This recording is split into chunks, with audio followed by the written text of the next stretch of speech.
mal à maîtriser. Et parmi ces phénomènes qui causent la souffrance dans la vie des hommes, il y a les alliances et les décrets des familles. Beaucoup de personnes aujourd'hui se posent tellement de questions. Elles vont à l'église, elles sont chrétiennes.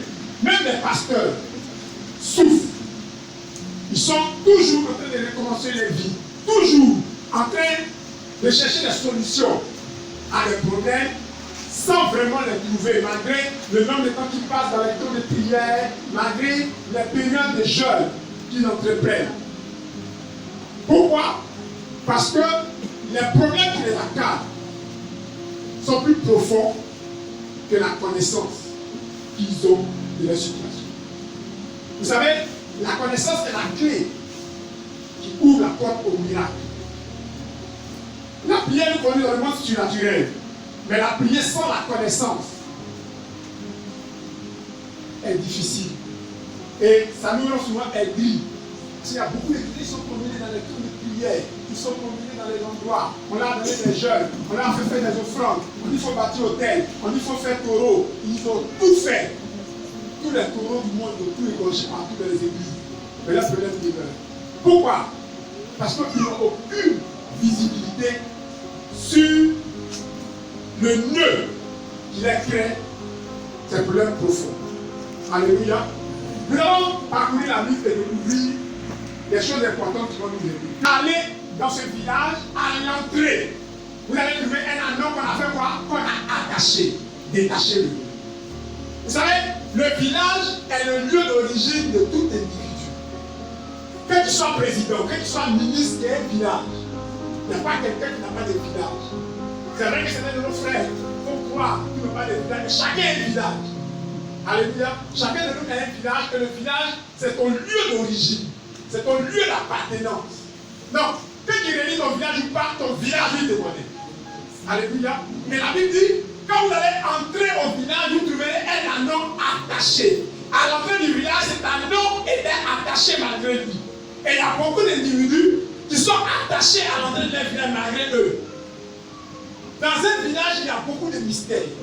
Et ce sont ces mystères des villages-là qui nous conduisent à des alliances maléfiques, à des alliances démoniaques qui nous détruisent. Beaucoup de personnes tournent en rond dans la vie parce qu'ils sont attachés à leur village. Et l'une des preuves que quelqu'un est attaché dans son village, c'est que très souvent quand il fait des rêves, il se retrouve au village. Il se retrouve constamment au village, dans la cour familiale. Même s'il est devenu ministre, il rêve au village. Même souvent au village, la cour où vous avez vécu, cette cour a été détruite. Mais quand tu rêves, c'est dans cette ancienne cour qu'on a cassée, où vous avez déménagé, ça fait des années, c'est là-bas que tu te retrouves. Pourquoi? Parce que ton âme est attachée dans ce lieu. J'ai dit à ses disciples, vous trouverez un anneau attaché, détachez-le et amenez-le. Aujourd'hui, Jésus veut te détacher de ton village, te détacher de là où tu es et t'amener vers lui pour que tu sois un instrument devant ses mains. Alléluia. Bien-aimé dans le Seigneur, écoutez-moi bien. Celui qui n'a rien compris des mystères de son village ne pourra rien comprendre de sa vie. Alléluia. Beaucoup de chrétiens souffrent à cause de leur origine. Je vais vous expliquer pourquoi est-ce que notre village est quelquefois impliqué dans nos souffrances. Vous savez, tout village a une origine. Il y a des villages qui sont nés sur la base de pactes démoniaques. Et les pactes démoniaques se font souvent de manière inconsciente. Un ancêtre qui cherchait un refuge dans un endroit va trouver une terre fertile, un endroit bien. Et là, il va s'installer. Et comme l'endroit est bien, il va développer un village. Et le village va grandir, vous allez naître. Le monsieur qui a créé le village, lui, il est mort. Mais vous ne savez pas quel contrat il y a entre lui et le lieu où vous habitez. Comment le village a été créé? Et le village a été créé sur des bases démoniaques. Il y a des villages où le monsieur a rencontré un génie, qui a donné des instructions, et sur la base de ces instructions, il a fondé son village. Toi qui es né dans un même village, qui est devenu chrétien, Et le mot des chrétiens par ignorance, c'est-à-dire qu'ils ne connaissent rien de la vie chrétienne. Moi, je suis chrétien, je suis plus concerné. Moi, tout ce qu'ils ont fait au final, moi, je ne suis pas dedans. Qui n'est pas dedans, mais ça te fait souffrir. Parce que entre les mots et la réalité, il y a un grand fossé. Entre ce qu'on dit de notre bouche et puis ce qui se passe réellement, il y a un grand fossé. Par exemple, les chrétiens. Dans ton village, on dit qu'il ne faut pas les gens vont mourir si. Toi, tu es chrétien. Tu as entendu dire qu'un chrétien n'a pas de totem. Mais il ne sait pas le fond de cette affaire, les chrétiens n'ont pas de totem. Comme le chrétien n'a fait, mais pas qu'il y a un totem, puis ça va le tuer, qui ne sait pas. Mais tu as appris ça comme ça, alléluia, il n'a pas de totem. Du moins, si lui, les sorciers vont essayer de te tuer. Alléluia. Tant que tu n'as pas compris le fond d'une vérité biblique, on vient l'appliquer à ta vie, cette vérité va te tuer. Alléluia. C'est pas beaucoup les chrétiens ont pris les problèmes et après ils disent que Jésus n'est pas bon, que Jésus les a plagués. Et l'autre dit que non, il est chrétien, donc il n'a plus rien, il s'est fait dans le sang de Jésus, et puis le sang de Jésus n'a rien fait. Non, le sang de Jésus est puissant pour ceux qui en connaissent la valeur. Alléluia. C'est pourquoi, quand on va à l'école, mieux vaut apprendre et comprendre les principes qu'on enseigne que de réciter les choses comme ça à tout va. À l'essayer dans sa tête. Tu vois les enfants d'aujourd'hui, ils ne connaissent rien, mais pour les donner, ils ne savent rien. Dès qu'ils voient un moto, c'est la jolie moto de papa. Et ils regardent du bas. Quand ils voient écrit moto, ils te regardent. Quand ils voient écrit papa, ils te regardent. Mais quand il faut lire, c'est la jolie moto de papa. Et il y a beaucoup de chrétiens qui font la scène la jolie moto de papa. Parce qu'ils ont appris à l'église. Alléluia. Amen. Les démons sont liés. Amen. Mais tu ne connais rien de réalité démoniaque qui crie partout que les démons sont liés. Or, le démon, lui, sait qu'il peut les lier. Et il sait comment on peut les lier. Mais toi qui ne sais pas, tu as appris. Alléluia. Si nous ne sortons pas notre chrétienté, hein, l'apprentissage où on entend les choses, le pasteur a dit, mon pasteur a dit, on va mourir dans notre corps. Alléluia. Et donc Jésus dit à ses disciples, vous trouverez un anneau attaché, détaché. Beaucoup de personnes sont liées à partir de leur origine. Et vous allez remarquer que le diable, lui, il travaille de manière très méthodique.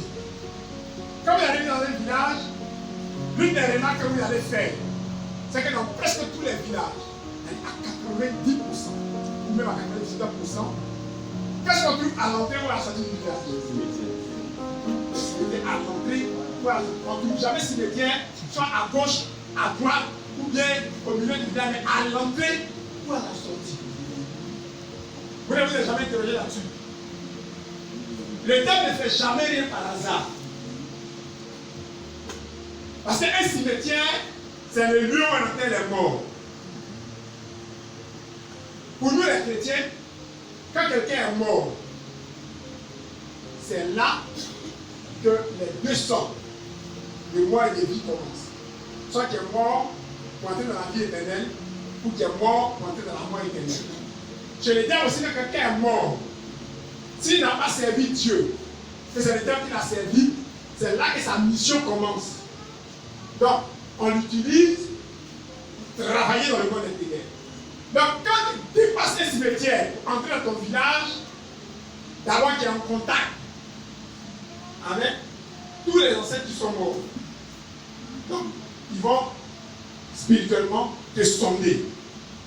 C'est pas spirituellement, pour ceux qui ont les yeux spirituels, allez voir, dans chaque village, il y a toujours des bascules spirituelles. Allez pour voir qui pèse quoi. Donc quand ils rentrent dans le village, on t'a déjà pesé. Donc, tes gros mots qui avaient dû prononcer, moi je suis chrétien, ils savent déjà qui tu es. Vu qu'il y a un bon chrétien ou faux chrétien, ils savent. Je suis pasteur, je suis bishop, ils savent qui tu es. Alléluia. Parce que déjà, les ancêtres, les dépositaires de l'homme de la mort, leur ont transmis des informations. Et quand un chrétien n'a pas toutes ces informations, il pense que la vie est saine, il marche comme il veut, en racontant des choses qu'il ne vit même pas. Vous voyez, si quelqu'un au nom de Jésus, il fout le pied. Au nom de Jésus, il marche sur vous. Mais les démons ont dit à certains individus, qui leur disaient, au nom de Jésus, quand prêche, sort de ce corps. Il dit, on connaît Jésus, on connaît Paul, mais toi, qui es-tu? Il y a des gens qui n'ont aucune identité spirituelle. Et cela cause beaucoup de souffrance dans leur vie. Qui es-tu? Quelle est l'origine de ton village? Quels sont les problèmes de ton village qui sont liés à toi? Vous savez, il y a des villages où tu as beau être intelligent, tu ne peux jamais travailler. Jamais. Et vous allez remarquer dans certains villages, tant que les gens ne sortent pas du village pour aller fréquenter ailleurs, pour dépasser certains niveaux, c'est difficile. Pas qu'ils ne sont pas intelligents, mais à cause des pactes qui ont été signés, à cause des alliances démoniaques qui ont cours ces villages. Dans les villages dans lesquels si tu me fais un grand archibishop, va installer l'église. Si tu n'es pas dur, tu as des problèmes. Non, tu vas payer des sommes. Tu n'es pas dur, tu vas tomber. Alléluia. Il y a beaucoup de chrétiens qui se promènent dans les veilles de prière. Au nom de Jésus, Seigneur des eaux, je te dis. Et ils ont dit Seigneur des eaux. La Seigneur, vous la connaissez. Ce n'est pas les gens qui ne connaissent pas la Seigneur des eaux qu'ils jouent à elle. Elle dit, il finit d'aller à l'église, mais dans le couloir, ce sont les petits argents là qu'il faut tomber. Elle-même se déplace pas, c'est les petits argents, une petite fille là. On dit un peu ses yeux, tu regardes, déjà tu es tombé dans le plus. Depuis tant que tu es tombé de tes lits et tes lits, tu vas mal finir. Leur alliance a été faite avec l'esprit des eaux. Et dans ce village, les mariés, c'est dur. Au point où le jour quelqu'un va se marier, tout le village en blanc. On réveille tous les ancêtres. Pour voir clair dans cette histoire. Comment il s'est arrangé pour qu'il veut se marier? Il n'a pas de quelqu'un dans votre famille, quand on dit que quelqu'un veut se marier, après la parole. Après tous ces mélanges, c'est même pas d'où ça vient. Ça, c'est les pactes démoniaques. Et les dépositaires de ces pactes sont là. Veillez à l'accomplissement de ces pactes. Alléluia. Tant que tu n'auras pas compris ces choses, tu vas penser que ce qui t'arrive est normal. Non, je vais me marier, mais ça n'a pas marché. Bon, parce que peut-être l'homme il est comme ça, peut-être c'est moi-même, je n'ai pas voulu me marier. Si tu n'as pas bien vérifié, les démons vont te bénir. Alléluia. Alléluia. Il y a des biens dans lesquels le plus grand cas, c'est les sculpteurs. La liste des sculpteurs, c'est le boss du village. Alléluia. Et puis il y a des biens où ne signent pas. Les gens réussissent vite, mais ils meurent vite. Il y a beaucoup de cas. Mais chaque semaine, on enterre un. C'est comme une pépinière qu'on élève. Il faut qu'ils atteignent vite la maturité pour qu'on puisse les vendre. Alléluia. Et tant que tu n'as pas compris ces réalités-là, pourquoi te mettre à l'abri de le Seigneur? L'abri sera une solution. Alléluia. Et les pactes démoniaques sont comme des malédictions qui n'ont aucun respect pour les hommes. Vous savez, la malédiction ne respecte pas les gens. Les pactes ne respectent pas les gens. Quel que soit ton titre, c'est une malédiction sur toi, elle ne va pas te respecter. Malédiction qu'on appelle, je suis ministre, je suis député, je suis pasteur, je suis archibishop. Les titres là, les pactes et les décrets sont fous de ça. La seule chose que les pactes et les décrets respectent, c'est la puissance de Jésus. Alléluia. Alléluia. Comme il avait dit effectivement, la Bible allait comprendre pourquoi est-ce que le chrétien a fait attention aux réalités qui sont liées à son village. Beaucoup de chrétiens dans l'ignorance se mettent dans des choses qui attirent encore les pattes dans leur vie. Quand les pasteurs parlent de son Dieu, les pasteurs ne parlent à la mode. Il y a encore des chrétiens au 21e siècle qu'il faut faire des générations. Et ils prennent le temps de justifier ça d'une manière ou d'une autre.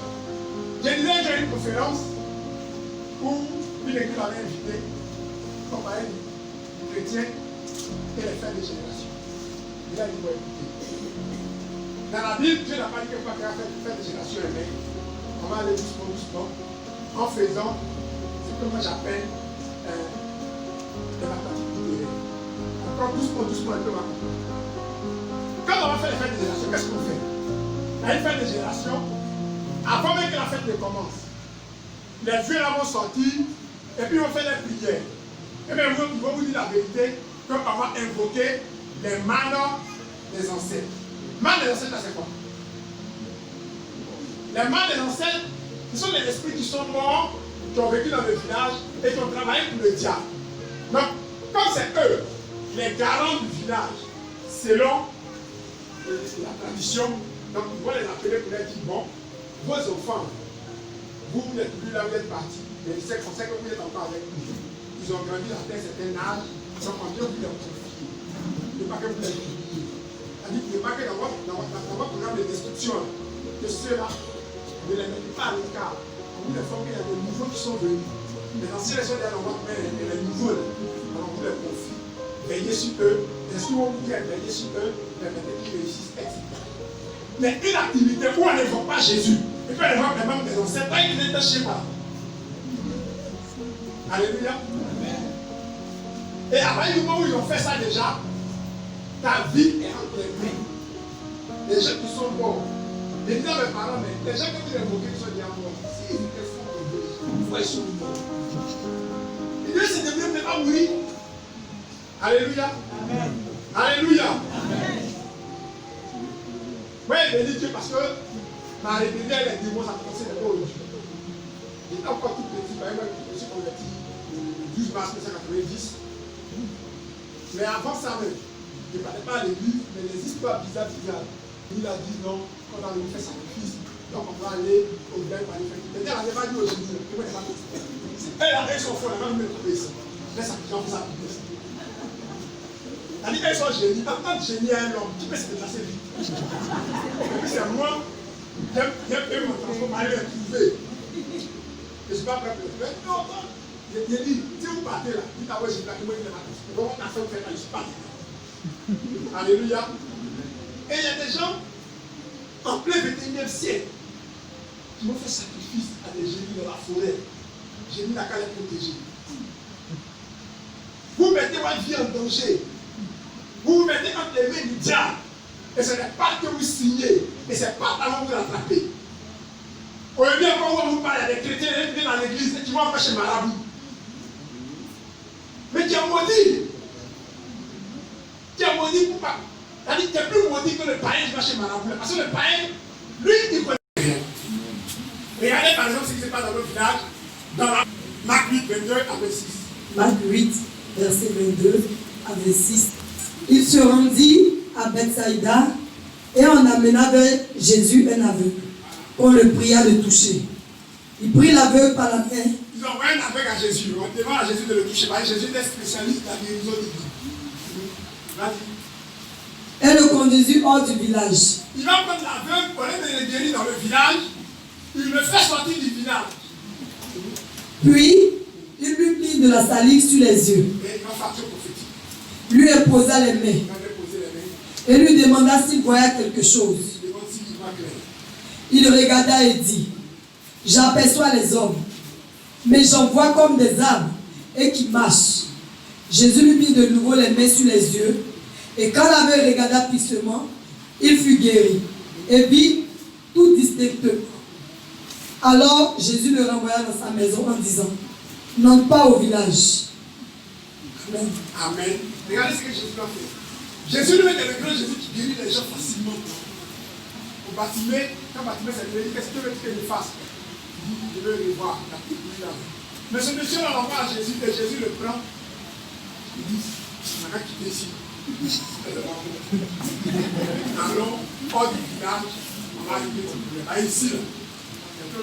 C'est pas dans le moyen pour enlever le moyen. Allons au bureau. Et il arrive hors du village, il commence à faire la vie. Il fait la chose prophétique. Et tout est bien. Est-ce qu'il est malin? Là où il est enlevé, là, on m'a enlevé là-bas.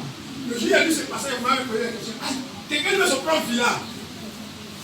Il est guéri, il ne faut plus aller retrouver là-bas. Comme Jésus connaît toutes choses, ça veut dire que dans le village de ce monsieur, son problème nécessité la vie de là-bas. C'est la terre de ce village qui l'a rendu comme ça. Donc il est guéri, comme pour l'instant, il n'a pas encore la foi nécessaire, il n'a rien compris. Il faut rester au dehors, il faut après, quand ça va aller, il sera bien formé. Là, on fait là, les gens ne vont rien faire. Alléluia. C'est pourquoi vous là, vous les chrétiens bizarres, qui ne connaissez rien dans la ville. Quand j'ai un petit problème, tout le monde est au courant. Ça arrive au village. J'ai des mariés demain. tout Facebook. Je me marie enfin. Gloire à Dieu pour ma vie. Et là, il va t'attaquer, il a dit que Dieu est méchant. Alléluia. Alléluia. J'ai un problème. Rien ne va. Dieu est en train de travailler un peu pour t'aider. Toi, tu prends par les donner à tous les vieux sur ces niveaux, le mettre au courant. Mais quand tu as dit à ton ennemi qui veut te tuer, quand je suis guéri, qu'est-ce que tu vas faire? Son médicament qu'il a fait la distance, c'est petit. Il va aller pisser ça, attacher encore au pied. Et ça fait la vie nous demande une chrétien d'être beaucoup discret. Alléluia. Et malheureusement pour les chrétiens, beaucoup font la bouche. Ce n'est pas par la foi, mais par jalousie et par mépris pour les autres. Par exemple, il va venir voir sa camarade. Toi, tu n'as pas dit que moi, il n'y a jamais me marié. Je vais marier d'aimer. Voilà. C'est tout ça pour que sa camarade soit informé qu'elle est en train de se marier. Mais bon, mélanger la vie, n'a rien compris. Et ce qui me fait mal, c'est qu'il y a des chrétiens à l'église où les enfants de Dieu sont rassemblés. Ils ont peur de venir donner un sujet de prière compris pour eux parce qu'ils disent que les gens vont les attaquer. Mais sur Facebook, ils ont tout balancé. Facebook, où il y a comme 4 milliards de sorciers répartis dans le monde. Ils n'ont pas peur de donner des informations. C'est la petite église où les sorciers sont 2 ou 3 seulement. Là, il y a peur de venir parler. Donc, c'est quelque chose qui ne va pas dans ta tête. Alléluia. Donc, si était à l'église, elle va m'attaquer. Mais Facebook, où il y a sorciers blancs, chinois, asiatiques et tout voir. Là, tu n'as pas peur de balancer des informations dessus. Il y a des gens qui sont aujourd'hui, ils balancent. Son enfant vient de naître aujourd'hui, après sa photo, balancé partout. Voilà, mon enfant, il est né, si vous voulez le tuer, tuez-le. C'est le message qu'il envoie. Quand on va mourir, on comprend que la vie n'est pas facile. Alléluia. Même Jésus lui-même est le grand Jésus. Et au moment donné, il a sauvé sur lui. L'ange de Dieu a dit à Joseph, prends l'enfant, fuis en Égypte. Tu vois, c'est caché aussi, c'est un peu bon. Il n'a pas confiance en toi, il n'a pas confiance en ta foi, cache-toi un peu. Dès qu'un enfant naît, tout le monde peut venir voir. C'est que l'enfant qui est né. Moi, comment ça fait qui? Bonne personne, mauvais, sorcier, tout le monde vient voir l'enfant, on le touche couche ici. Ceux qui ont touché l'enfant, là, chaque cherche à mettre une empreinte sur la vie de l'enfant. Une fois que l'empreinte a été posée, l'enfant là, on peut le récupérer partout où il sera. Ça ne veut pas que les sociétés sont derrière toi si tu veux. Il faut fuir par là en France, fuir par là aux États-Unis, ça ne va pas résoudre ton problème. Parce que déjà les empreintes sur ta vie, ils doivent te récupérer partout où tu es. Quand à ton enfance, ils n'ont pas pu t'avoir pour une raison quelconque, ils attendent à un certain moment, quand tu vas grandir un peu, on dit on fait cérémonie de quoi là, on doit te laver, te présenter à Jésus. J'ai bien dit à mes parents de dire, laver un enfant présenté là, est-ce qu'on est obligé de faire comme vous? Nous les pasteurs, on peut laver l'enfant présenté à l'église. On le prend au nom de Jésus, puis les pasteurs sont rassemblés, on prie pour lui, on le présente à Dieu, puis point final. Mais comme ils sont assis chers dedans, ils disent que ça c'est pas bon. Et ça c'est trop simple, vous pouvez faire pour vous à l'église, mais nous on va faire pour nous au village. Alléluia. Parce que le monde est ténèbres connaît l'importance de toutes ces cérémonies. Si dans la présentation, quand il y a des gens n'a pas eu, tu vas attendre pour les filles, on dit fais des pubertés. On va te prendre. Si on n'a pas eu d'abord, on dit non, fais des générations. On va te prendre. Donc, c'est un bien que tu vas faire des générations, on dit de ton pâté au village. Mais c'est qu'elle fait. Et puis, il n'a pas fait ça. La tête que Dieu a créée, on va me donner. Ça veut dire que ce que vous faites là, c'est pas bon. Il y a quelque chose en bas. Alléluia. Alléluia. Et puis, il a dit, mais c'était pour la première génération. Vous se prenez tous dans la même génération là. Ça va faire réunion. Moi, je sais qu'on a ma génération. Si le Dieu de la réunion, je suis assis là, je suis obligé de venir faire faire. Non, je me déclare, je suis dans la génération. Le jour à réunion, mes idées aussi, je donne un peu. Mais pourquoi vous voulez forcer que moi, je vienne faire faire? Il y a une de mes fils qui avait fait des générations la maudit. Bien de Benjamin. Le jour où il devait faire des générations, le jour où il était converti. Donc, la pleure, elle le cachait sur une île. Et pas à la prison. Non, les gens me cherchaient. Mes parents m'ont demandé pardon pour dire, bon, comme il n'est pas là, un de ses frères va faire sa place. Les gens disent, non, il faut lui forcer. Je dis, mais jamais, c'est que ton étoile est trop terrible. À quoi j'ai le maudit? Il n'a jamais réussi. La dernière fois, la maudit, même année, elle n'y pas. Aujourd'hui, il a eu il est ingénieur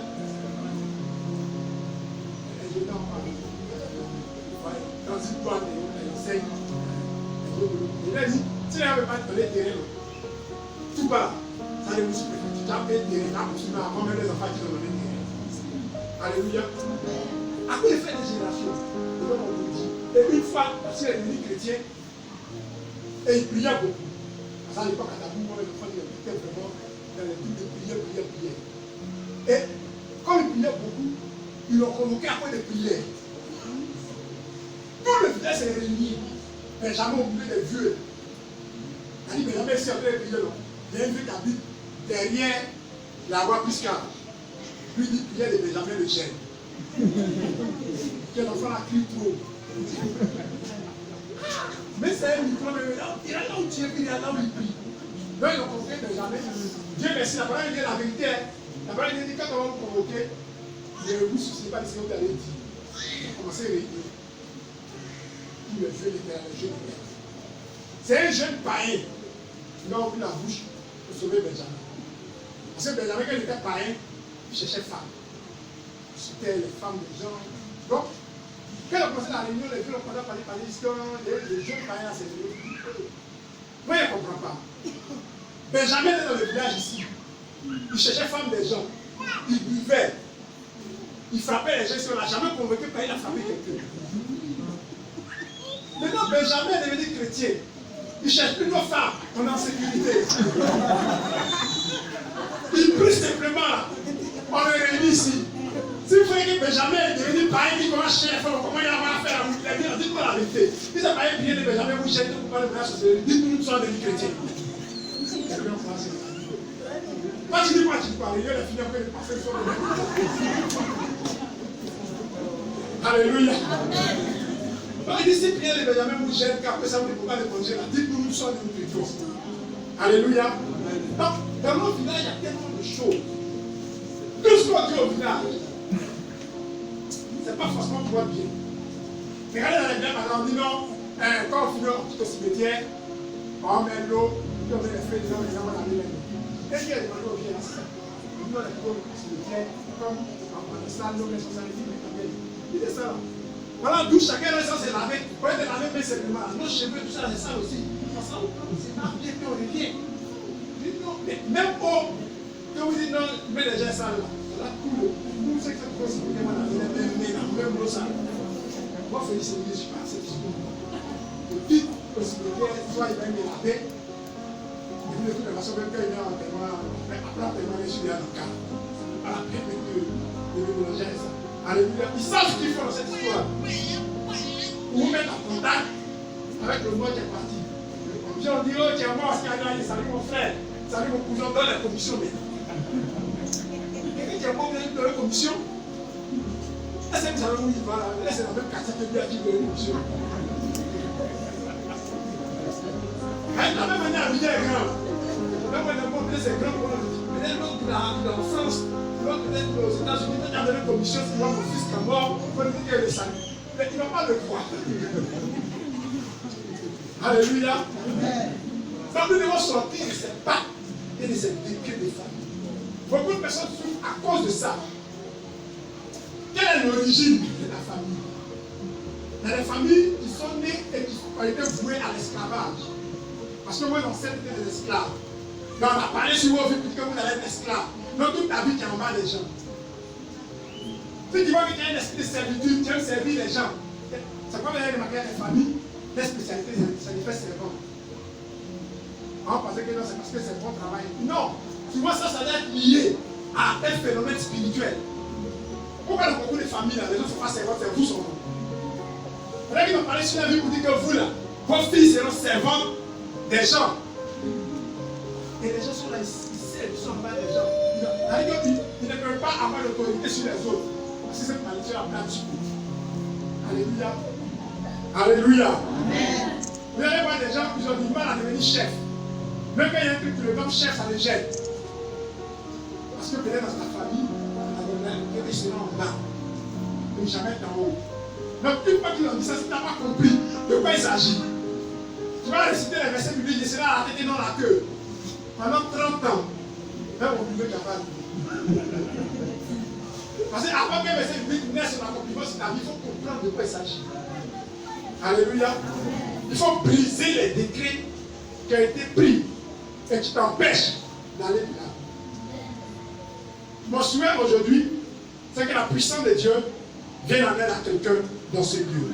Et que la gloire de Dieu empêche véritablement les uns et les autres de demeurer dans les choses démoniaques qui les maintiennent. Bien aimé dans le Seigneur, si on veut faire une étude simple, je vais demander à quelqu'un, qu'est-ce que c'est une ton village? Comment ton village a été créé? Comment?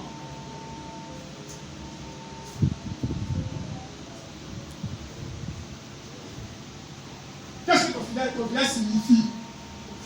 Un village signifie qu'il ne va jamais réussir. Alléluia. Ou bien ton village signifie ce qu'on a rejeté. Et il est étonné que partout où il passe, on le rejette. Les gens ne l'aiment pas, il est étonné. Mais c'est le nom qu'on a mis sur ton village qui te suit. Celui qui ne va jamais réussir, on a mis ça sur toi. Et puis le village a un nom comme ça. Vous d'avancer. Ou bien ton village est né à la suite de certaines contestations. Et partout où tu passes, il y a que les gens contestent toujours les choses contre toi. C'est toujours toi. On conteste, il y a une position, les gens vont contester. Tu attends, les gens vont contester. Tu comprends, tu ne comprends rien. Vous savez, la vie n'est pas aussi simple qu'on le pense. Il y a tellement de complications dans nos vies. Et tant que le chrétien ne prend pas le temps de comprendre certaines choses, il sera difficile dans la vie. Comme il disait dans la Bible, il y a des gens qui sont morts, d'autres pas. S'ils ont connu certaines erreurs. Regardez un homme comme Jean-Baptiste. Jean-Baptiste était un grand prophète. Un homme fou. Et la Bible dit que de tous les fils de la femme, Jean-Baptiste est le plus grand. Il avait un ministère puissant. Mais comment Jean-Baptiste a fini? Ils ont coupé sa tête. Un grand prophète. Et puis on coupe sa tête. Parce que Jean-Baptiste avait un contentieux. A essayé de couper sa tête. Il disait de la Bible, on dit que Jean-Baptiste, c'était Élie qui était revenu. Or, Élie, il avait un problème avec le prophète de Baal, avec le roi Akab et Jézabel. Et Jézabel avait juré qu'il lui va couper la tête d'Élie. Mais comme il était au courant de la situation, Élie dormait dans les montagnes. Élie s'est caché que Dieu n'a enlevé les parties. Donc, Élie, conscient de son autorité, du combat qu'il avait amené, il y a des erreurs qu'Élie n'a pas commises. Élie prenait garde à lui par où il passait. Élie est parti au ciel. Dieu le ramène sous la forme de Jean-Baptiste. Jean-Baptiste ne peut pas trouver son identité, c'est pas que comme il est Jézabel, il y a un contentieux. Au lieu de rester dans le désert pour prêcher, il est venu au palais. Élie se promenait dans le désert, de lieu en lieu. Quand on le cherche, Dieu le prend, le transporte ici, le met sur une autre montagne. Quand il est venu au palais, il y a plein de toitures partout. Tu te cherches comment Dieu va te transporter partout. Comment va te trouver. Aussi longtemps que Jean-Baptiste prêchait dans le désert, il n'y a pas problème avec lui. Jean-Baptiste était dans le désert, il insultait les gens. Allez dire à ces renards d'Hérode. Hérode n'a pas coupé sa tête. Parce qu'il était dans le désert, là où Dieu l'a envoyé. Il a insulté les gens, race de vipères, qui vous a appris à fuir la colère à venir. C'était les soldats des gens. Ils m'ont dit, là où il est là, vous venez contre lui. Et Dieu va blâmer Jean-Baptiste.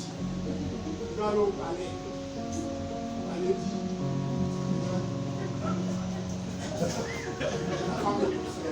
Reste dans le désert, tu vas lui dire ça. Il dit au palais, venez parler. Quand elle est venue au palais, je l'avais allé dire, elle était partie à l'hôtel, mais elle a transmis sa haine là à sa fille Hérodias. Et maintenant, elle est venue danser, on lui demande ce qu'elle veut. Enfin, il va aller consulter d'abord les gens qui sont en haut. Qu'elle est rentrée en petite prière d'aide, je l'avais dit, et petite blanc vers l'église. Dans le folie, la tête de Jean-Baptiste Élie, j'avais promis qu'il allait couper sa tête. Il est tombé dans mon piège, il va dire de donner sa tête. C'est comme ça que Jean-Baptiste est. Donc si tu ne sais pas ce qu'il y a derrière toi, prends des dispositions. Alléluia. Il y en a un qui sont appelés, Dieu les a appelés. Mais si tu rentres là où ce n'est pas le domaine de ton appel, tu vas mourir. Il y en a un que Dieu a appelé, et par le chef d'État. Il peut les insulter, on va les mettre en prison.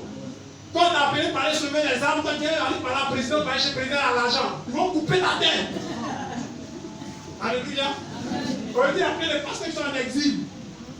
Ils n'ont pas bien vérifié l'appel. Ils sont allés rentrer dans NMP, je suis le pasteur des présidents, je suis le pasteur de ceci. Dieu merci, on a le temps de la grâce, on va couper la tête, mais beaucoup sont en exil. Alléluia. Dieu t'a appelé à sauver les gens dans les villages. Toi, tu veux les sauver en ville. Tu vas mourir. Alléluia. Après, il y a des plaintes que les fidèles sont avares. Non, hein? Ils ne sont pas avares, mais pour toi seulement, ils ne vont rien de tout. Parce que ce n'est pas ta place. Alléluia. Dieu t'a appelé. Il faut aller dans la brousse pour aller sauver les gens. Quand tu dis là en brousse, ce n'est pas bon. C'est en ville. Tu vas mourir en ville. Alléluia. J'ai un ami pasteur, il n'est pas dit on est habillé ici ensemble. Regardez ce gars. C'est la crise qui l'a sauvé. Parce que quand Dieu t'aime, Dieu crée les situations. Il y a une crise partout. Il a fui le parti à Dieu. Il est arrivé là-bas, Dieu a commencé à l'éliminer. Il faut l'éliminer dans son église. Il voit, il dit, hein? Dieu à toi, hein? Pas venir ici, mais une fois par juste Dieu. On a dit, bon, ça fait la pluie, une maison, on est la partie, tout ça, Dieu. Non, avant d'aller servir Dieu, il faut demander à Dieu où il veut. Alléluia. Alléluia. Là où les autres ont échoué, toi tu peux réussir, c'est Dieu qui t'a envoyé.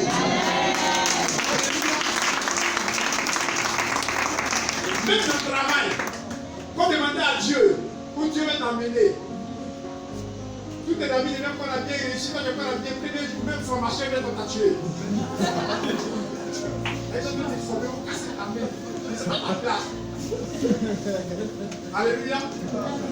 Tous tes amis deviennent comptables et réussissent. Toi, tu crois qu'il y en a un en comptabilité. Premier jour de travail, ils vont découvrir l'argent en prison. Tu n'as rien compris. Alléluia. Donc, si tu n'es pas attention, tu savoir exactement ce que tu veux et quelles sont les limites qu'on a mis autour de toi. On va les briser pour avancer. Et c'est là difficile. Il y a des gens, par exemple, qui ont plein de décrets de manière sur leur vie pour ne pas qu'ils réussissent. Ils pensent qu'en devenant pasteur, ça va les arranger. On t'a bloqué, tu es bloqué partout. C'est pas type là qui est bloqué. On a dit que tu n'as pas réussi. Ton travail, tu n'as pas réussi. Le travail des pasteurs, tu n'as pas réussi. Alléluia. Ça peut vous mettre l'attention. Il y a des gens qui sont là, ils prient, j'ai voyagé. Si le député n'a pas fait voyager, c'est pas une attendre, mais dès qu'il a dépassé une fois, il va mourir là-bas. C'est pas une thème de tête, tu ne voyages pas. Alléluia. Dieu merci pour nous, maintenant les gens peuvent voyager plus. Donc, ça nous arrange de plus les fastons, plutôt que les voyages. Avant, il n'y a pas de voyage, on dit qu'il est faux pasteur. Mais maintenant, quand il y a quelqu'un qui te voit, tu voyages, tu vas en France, tu dis, pasteur. Alléluia. Alléluia. Mais si Dieu t'a appelé à voyager, même si elle dit qu'on est en train de tuer tout le monde en France, va garder la garde ici. Alléluia. C'est pas quand tu es dans le plan de Dieu, quand tu es dans le plan de Dieu, tu es dans la volonté de Dieu, Dieu t'accompagne. Le même Jean-Baptiste, il a fini de couper sa tête. Après, Hérode était content, ils ont donné des gens. Pierre, lui, l'a mis en prison. Mais Pierre connaissait son identité. Pendant qu'il était en prison, la Bible dit que Pierre dormait en paix. Quelqu'un l'a mis en prison, devant le tuer, la Bible dit en paix. Parce que Pierre savait ce que Jésus lui a dit. Il dit que Pierre s'était de bâtir mon église. Et Jésus lui-même a dit en parabole qu'il allait vieillir d'abord avant de mourir. Donc lui, c'est que même si on fait la tête au 100%. Il n'est pas encore Dieu. Dieu fait un miracle. Dieu est fort, il fait un miracle. Il y a des témoignages de certains pères, on parle de ça, ils vont raconter. Au Nigeria, il y avait un homme qui a servi Dieu. Tellement il dérangeait le gouvernement du Nigeria. Dans les années 1800, les gens l'ont attrapé, il faisait beaucoup de padans. Il l'a attrapé. Et son gars l'a attrapé sur le gouvernement. Ils l'ont mis dans le baril. Les barils en fer. Ils l'ont mis sur des barils. Ils sont allés dans le baril pour jeter dans l'eau. À la grande rivière. La case de la grande rivière. Maintenant qu'ils ont jeté le monsieur là-bas, et ils sont ici après que le Saint-Esprit fait croisade. Le père me crache. Vous voyez qu'il y a croisade, le père de faire croisade. Qui peut l'arrêter encore? Alléluia. Dieu est fort. Hein? C'est pas si Dieu t'a parlé, là, reste ce que Dieu t'a dit. Alléluia. Moi, quand le premier, il n'a pas peur de quitter, il sait ce que Dieu m'a dit. C'est le juste ce que Dieu m'a dit, il a commencé à s'accomplir un peu, qu'il a commencé à avoir un peu peur. Et là, ce que Dieu m'a dit, il a déjà fait, parce qu'il m'y mis encore, donc on a amené tout. Alléluia. C'est pas, sans un homme de révélation, crois en Dieu. Alléluia. Crois en Dieu. Jésus savait qu'on devait le prendre à la croix. Donc quand les gens prennent les cailloux et les lapider, Jésus c'est pas. C'est le croix sauver les peu. Sinon, il est lapidé, ça n'a rien fait. Là, il est venu se demander de mourir à la croix. Toi, qu'est-ce que Dieu t'a dit? Amen. Si Dieu ne t'a rien dit, cherche ce que Dieu